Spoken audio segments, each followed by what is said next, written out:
है स्मर्तव्यश्चेता, भगवान का स्मरण करना, भगवान को याद करना।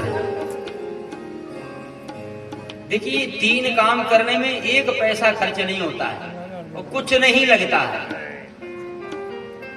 कथा सुनने में एक पैसा नहीं लगता है। अरे जो कथा करवा रहे पैसा उनका लग रहा है, लेकिन जो गांव वाले सब आप लोग आकर के सुन रहे हैं तो आपका क्या लग रहा है? आपको तो केवल समय देना है। बढ़िया सुंदर व्यवस्था की है आपके लिए, तो आप आकर के कथा सुने, आपका कुछ नहीं लग रहा है तो सुनने में पैसा नहीं लगता है। भगवान का कीर्तन करने में जबान सबको दी है, मुख सबके पास है, सब भगवान का नाम उच्चारण कर सकते हैं, कीर्तन सब कर सकते हैं। और तीसरा काम भगवान की याद करना, तो याद भी सब कर सकते हैं, क्योंकि मन से याद किया जाता है और मन सबके पास में है, कोई ऐसा नहीं जिसके पास मन नहीं है। तो भगवान को स्मरण करना मतलब कायिक, वाचिक, मानसिक, मन, क्रम, वचन, तीनों प्रकार से भगवान से जुड़ना, भगवान को याद करना, मन से, वाणी से, क्रम से। कानों से कथा सुने, ये क्रम हो गया आपका, ये आपका कर्म हो गया है। और कीर्तन करें, ये वाचिक हो गया, कायिक, वाचिक, वाणी, वाणी के द्वारा भगवान का नाम, और मानसिक, कायिक, वाचिक, मानसिक, ये तीन प्रकार के कर्म होते हैं हर व्यक्ति के द्वारा। शरीर से करता है, वाणी से करता है, भला बुरा बोल करके तो वाणी से करता है, और मन से सोचता है, मन से करता है। तो तीनों प्रकार से यदि, तीनों जगह से यदि भगवान से जुड़ जाए, तन से भी, मन से भी, वाणी से भी, यदि वो भगवान का भजन करने लग जाए तो उसका कल्याण होने में देर नहीं। तीन काम उसे करना चाहिए बस। तो परीक्षित ने पूछा, बोले गुरुदेव मन की बात थोड़ी समझ कम आ रही है, हम कथा सुन सकते हैं, ये हमारे बस की बात, पंडाल में आकर के बैठ जाएंगे, कथा सुन लेंगे, भगवान का कीर्तन भी कर लेंगे थोड़ा बहुत, ये भी बस की बात है, लेकिन मन को कैसे बस में करें, ये बस से बाहर की बात है। मन को कैसे बस में किया जाए, मन तो बड़ा चंचल है। तो श्री सुखदेव भगवान कहते हैं, राजन, मन को बस में करने के भी तरीके हैं, सिद्धांत है, सूत्र है। मन को बस में करने का ये अभ्यास करना पड़ता है। अभ्यास क्या करना पड़ेगा? सबसे पहले केवल जितासनो, जित श्वासो, जित संगो, जितेन्द्रियः, स्थूले भगवतो रूपे मना संधारये धिया। सबसे पहले आसन के ऊपर विजय प्राप्त करना, एक आसन से बैठने की आदत है। सवेरे सवेरे स्नान किया और स्नान करके अपने आसन पर बैठे, तो एक आसन से बैठने की आदत है। आसन के ऊपर पहले विजय प्राप्त करें,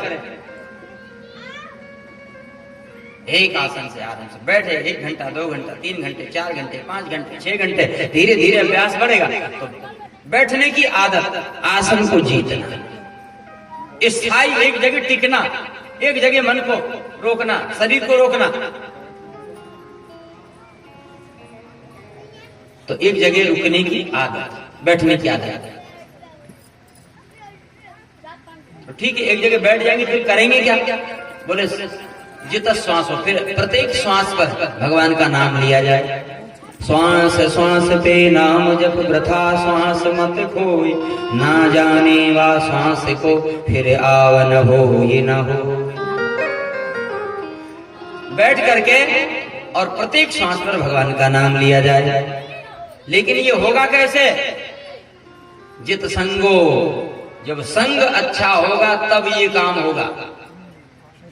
हमारा संग कैसा है, कैसे लोगों के साथ में हम रहते हैं, संग अच्छा होना चाहिए। इसके लिए परहेज है। जब कोई वैद्य दवा देता है तो परहेज भी बताता है कि ये दवा है, सुबह लेना है, दोपहर में लेना है, शाम को लेना है, दूध से लेना है कि पानी से लेना है कि गर्म जल से लेना है कि भोजन लेने के बाद में लेना है, ये सोने के पहले लेना है, ये सारे नियम बताता है वैद्य डॉक्टर, और साथ साथ में ये भी बताता है कि तुम्हें खटाई नहीं खाना है, अथवा ये तेल नहीं खाना, मिर्च नहीं खाना, मसाला नहीं खाना, जो भी परहेज बताए।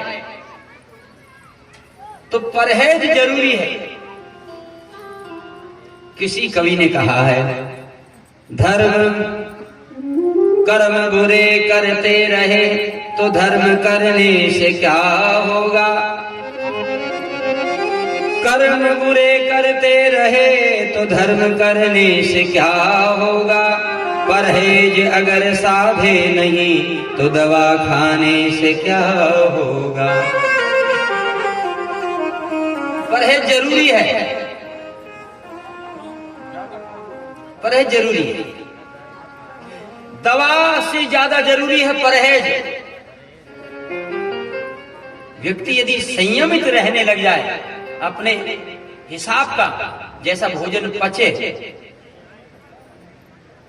और कम मात्रा में भोजन करे, जो शरीर जिसको पचा सके ऐसा भोजन करे, तो शरीर में कोई बीमारी नहीं होगी। बीमारी तो तभी होती है जब हम अनाप शनाप उल्टा सीधा खा लेते हैं। न खाने का नियम,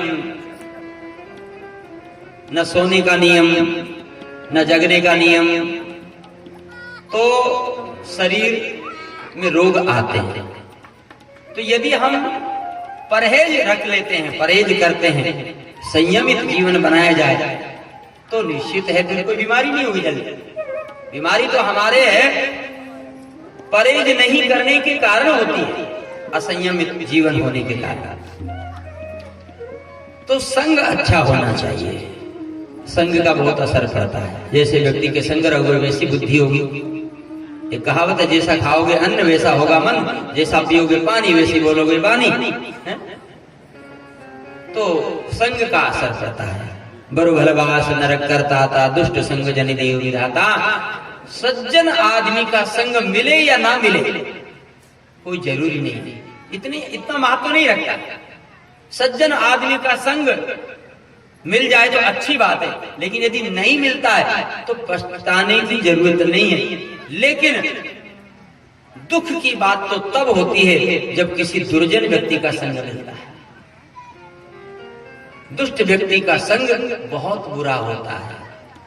एक बार नरक में जाना पड़े तो मंजूर कर लेना चाहिए। नरक का वास अच्छा है, लेकिन दुष्ट व्यक्ति का संग बिल्कुल भी अच्छा नहीं होता है। क्यों नहीं अच्छा होता है?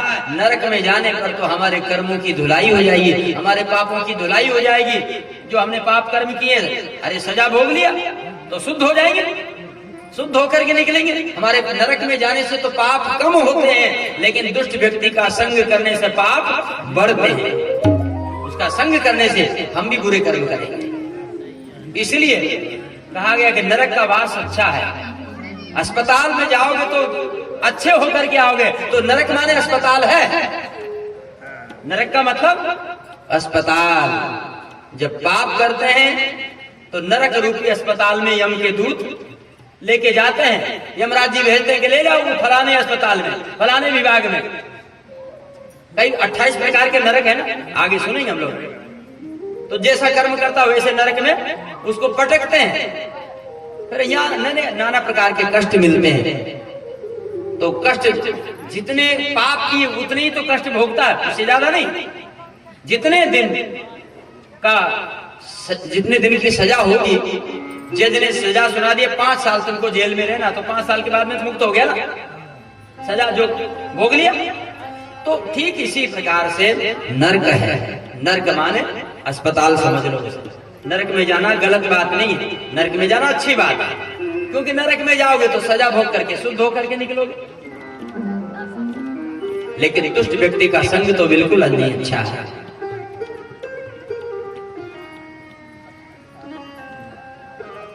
सर्प के मुख में जहर होता है, उसके सिर में जहर होता है, मतलब उसके दांत में सर्प के दांत में जहर होता है। दांत लगा देगा बस मर जाएगा, जहर चढ़ जाएगा। तो सर्प के दांत में जहर होता है, मक्खी के मुख में जहर होता है, और दुष्ट व्यक्ति के नस नस में जहर होता है। नस नस में पता नहीं कहां से वो डसले, उसके नस नस में जहर होता है। और सर्प का काटा हुआ व्यक्ति तो एक ही बार मरता है, सर्प का डसा हुआ व्यक्ति एक बार मरेगा, लेकिन दुष्ट व्यक्ति का डसा हुआ व्यक्ति बार बार मरता है। उसे बार बार जन्म लेना पड़ेगा, बार बार बुरे कर्म करेगा, बार बार मरना पड़ेगा। तो दुष्ट व्यक्ति का डसा हुआ व्यक्ति बार बार मरता है। इसलिए दुष्ट व्यक्ति का संग बिल्कुल भी नहीं अच्छा है। तजोरे मन हरि विमुखन को संग, जिनके संग कुमति उपजत है, पड़त भजन में भंग। तजो मन हरि विमुखन को संग। तो यहाँ पर यही बात कही गई है कि संग अच्छा होना चाहिए। आपका यदि संग सुधर गया, बचपन में यदि माता पिता अच्छे मिल गए, जीवन सुधर जाएगा। बचपन में माता पिता अच्छे मिल गए, जो माता पिता धार्मिक प्रवृत्ति के हैं, ना लहसुन खाते हैं, ना प्याज खाते हैं, शराब मांस की तो बात ही अलग है, और भगवान का भजन करते हैं, ऐसे भक्त माता पिता यदि मिल जाए, ऐसे परिवार में जन्म हो जाए, तो उनका बच्चा सुधरेगा नहीं। बचपन से उसको वही शिक्षा मिलेगी, वही देखेगा वो। अरे माता पिता जो खाएंगे वही तो उनका बच्चा खाएगा। तो सारे संस्कार तो माता पिता से मिल रहे हैं, परिवार से मिल रहे हैं। मतलब बचपन में माता पिता अच्छे मिल जाएं, फिर मित्र अच्छे मिल जाएं, फिर रिश्तेदार अच्छे मिल जाएं। रिश्तेदार जिनसे संबंध बना रहे हैं, शादी विवाह करें तो वो रिश्तेदार बढ़िया मिल जाएं, पड़ोसी बढ़िया मिल जाएं। भगवान की कृपा, संतान बढ़िया मिल जाए। तो संतान तो बढ़िया वो तभी होगी जब हम बढ़िया होंगे, तो संतान अपने आप बढ़िया होगी। यदि हम बढ़िया हैं तो संतान भी अच्छी होगी। लेकिन संतान यदि खराब है तो समझ लेना चाहिए कि कहीं ना कहीं हमारी ही कमी है, कहीं ना कहीं हमारी तरफ से कमी हुई, इसीलिए आज हमारी संतान इतनी दुष्ट निकली है। यदि हम अच्छे होते तो हमारी संतान दुष्ट कैसे हो सकती थी? ऐसे कैसे हो जाता? कहीं ना कहीं कोई ना कोई तो दोष बना ही होगा, तभी जाकर ऐसा हुआ, पता लगता है। संग अच्छा होना चाहिए, ये बात कही गई। फिर जितेंद्रिय, इंद्रियों के ऊपर विजय प्राप्त करना चाहिए। फिर विराट स्वरूप परमात्मा का ध्यान करना चाहिए। यहां पर आगे सृष्टि प्रकरण का वर्णन किया है। भगवान के मन में इच्छा हुई मैं एक से अनेक हो जाऊं, अपने नाभि से एक कमल को उत्पन्न किया, कमल से ब्रह्मा जी को उत्पन्न किया, और ब्रह्मा जी से कहा तुम सृष्टि की रचना करो। तो ब्रह्मा जी को भगवान ने भागवत का उपदेश किया और सृष्टि को आगे बढ़ाने की आज्ञा दी। भागवत जी के तृतीय स्कंद में महाराज श्री विदुर जी महाराज का प्रसंग का वर्णन किया गया है।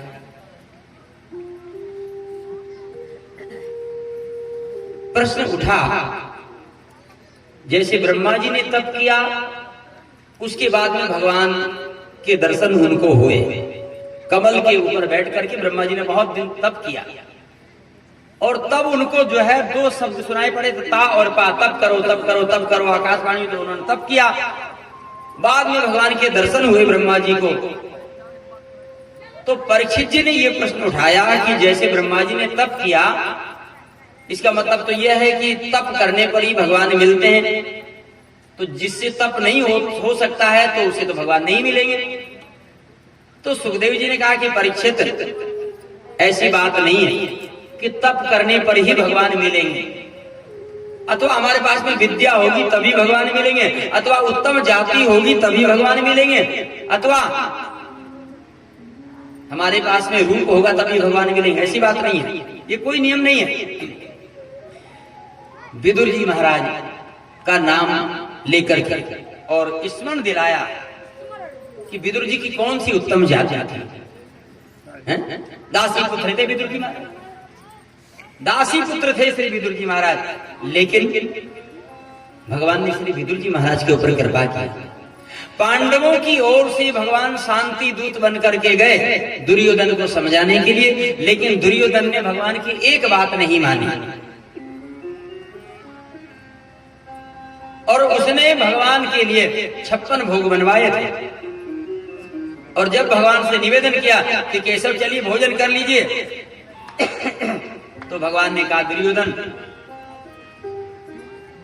भोजन दो अवस्थाओं में किया जाता है, या तो भूख लगी हो तब भोजन करते हैं, या फिर सामने वाले के अंदर प्रेम होता है तब भोजन किया जाता है। दुर्योधन, ना तो मुझे भूख लगी है और ना ही तुम्हारे अंदर इतना प्रेम है।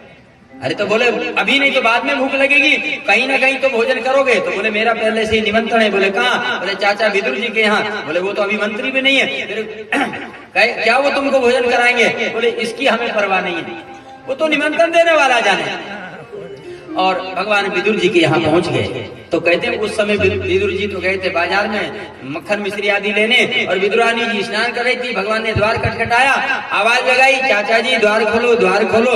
विदुरानी के कान में आवाज पड़ी, अरे ये तो मेरे द्वारकाधीश की आवाज है। दौड़ करके आवाज द्वार खोला, गीले वस्त्रों से दौड़ करके, पता भी नहीं रहा, इतनी आनंद में भाव विभोर हो गई कि महाराज वस्त्र भी नहीं बदले, गीले ही वस्त्रों से महाराज भगवान के लिए द्वार खोलने के लिए दौड़ पड़ी। भगवान ने देखा काकी जी तो ठोस नहीं, अपना पीताम्बर उनको उड़ा दिया और भगवान को आंगन में लेकर के आई। एक पीड़ा पर भगवान को बिठा दिया। भगवान ने कहा काकी जी भूख लग रही है, गोविंद अभी आपके काका जी आने वाले हैं मक्खन मिश्री लेकर के, आप थोड़ा धैर्य रखिए। बोले नहीं नहीं, अब तो बड़ी जोर से भूख लग रही है, जो कुछ है ला करके दो। तुरंत कुटिया में गई, केले रखे थे, केले लेकर के आई और भगवान को केला छिल करके देने लगी। लेकिन भाव में याद नहीं रहा, महाराज वो गिरी तो नीचे गिरा दिया, छिलका भगवान को दे रही। भगवान भी बड़े प्रेम से छिलका पाने लगे। एक छिलका, दो छिलका, 3, 4, 5, 6, 7, 8 पूरा 1 दर्जन छिलका पावे नीचे गिरे, गिरी के ढेर लग गया।